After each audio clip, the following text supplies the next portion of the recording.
Hey, how many years is the intertestamental period between Malachi and Matthew?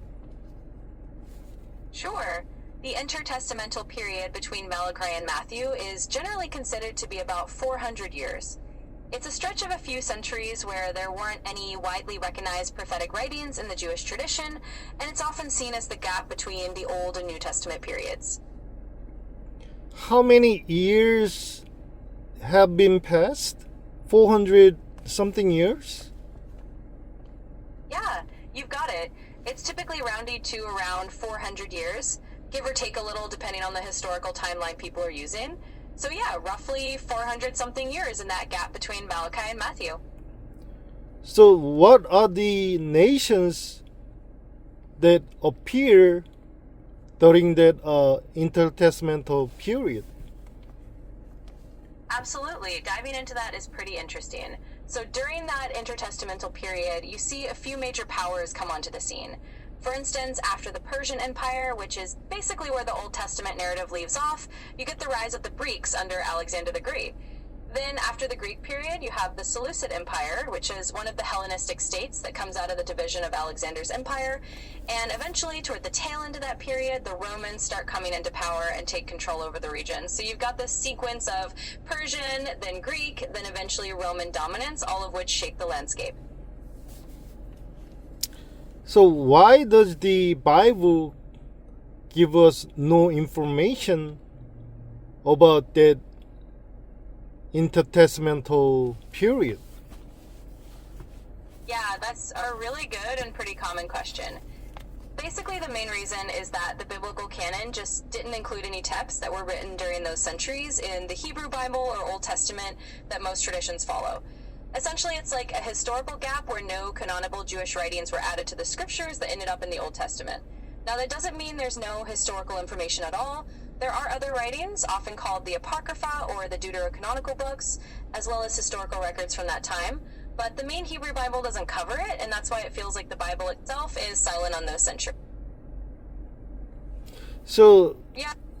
in that period, uh, that pharisee and sadducee and teachers of law, those characters never mentioned in Old Testament. Right, that's spot on. So groups like the Pharisees, the Sadducees, and the teachers of the law as we know them from the New Testament really emerged during that intertestamental period. They're kind of products of that historical era and the religious and cultural developments that happened in those centuries. So by the time you get to the New Testament, these groups are already established and they play a major role in the religious landscape of Judea. But yeah, you won't find them mentioned in the Old Testament itself because they really develop in that in-between time. So, how did Pharisee became so powerful in that short period of time? Yeah, it's a pretty fascinating evolution. So the Pharisees really rose to prominence during that intertestamental period, especially as Jewish communities were navigating life under different foreign rulers like the Greeks and then the Romans. They became influential because they were essentially the group that emphasized strict adherence to the Jewish law and traditions. They were very focused on how to live out the law in everyday life, and they gained a lot of grassroots support among the common people.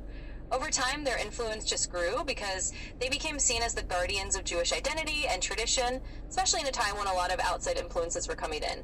So even though it seems like they appear suddenly in the New Testament, they actually had a few centuries to develop that influence and really root themselves in the community. So they are part of 12 tribes, or they got nothing to do with the tribes? Yeah, that's a good distinction to make. The Pharisees, and for that matter, the Sadducees and other groups, aren't really tied to the 12 tribes of Israel in a tribal sense. By the time they emerged, those tribal identities were much less distinct, and the people were more or less seen as one Jewish community rather than a bunch of separate tribes. So these groups were more like religious or social movements rather than tribal factions. They were really about different interpretations of the law, different approaches to Jewish life, rather than having any kind of tribal lineage. So yeah, nothing really to do with the 12 tribes directly. So, Sanhedrin, the 70s, how did they select it? Yeah, absolutely. So the Sanhedrin, that council of about 70 members, was generally made up of leading priests, elders, and sometimes scribes or other respected scholars. They were usually selected from influential families or recognized for their knowledge of the law and their status in the community. In other words, it was kind of like a council of the top religious and legal minds. They weren't just randomly chosen. It was more of a prestigious position that you get by being well-respected and well-known in Jewish religious life. So it was kind of a collection from the elite of the community. So, didn't they mostly from Pharisee or Sadducee? Yeah, exactly. So the Sanhedrin did tend to be made up of members from both the Pharisees and the Sadducees. It was kind of a mix. The Sadducees, who were often from the priestly and aristocratic families, held a lot of sway, especially in the temple context. And then the Pharisees were also represented, and they brought in more of the perspectives from the teachers of the law and the common people. So the Sanhedrin was kind of this combined body where you had both Pharisees and Sadducees involved. They sort of balanced each other out. So, who are Sadducees? Where their root? Yeah, definitely. So the Sadducees were basically a Jewish sect that was made up of more of the priestly and aristocratic classes. Their roots were really in the high priestly families and the more wealthy, influential circles in Judean society. They tended to be really closely connected with the temple and the temple leadership in Jerusalem. And one thing about them is that they were generally more conservative in terms of religious beliefs.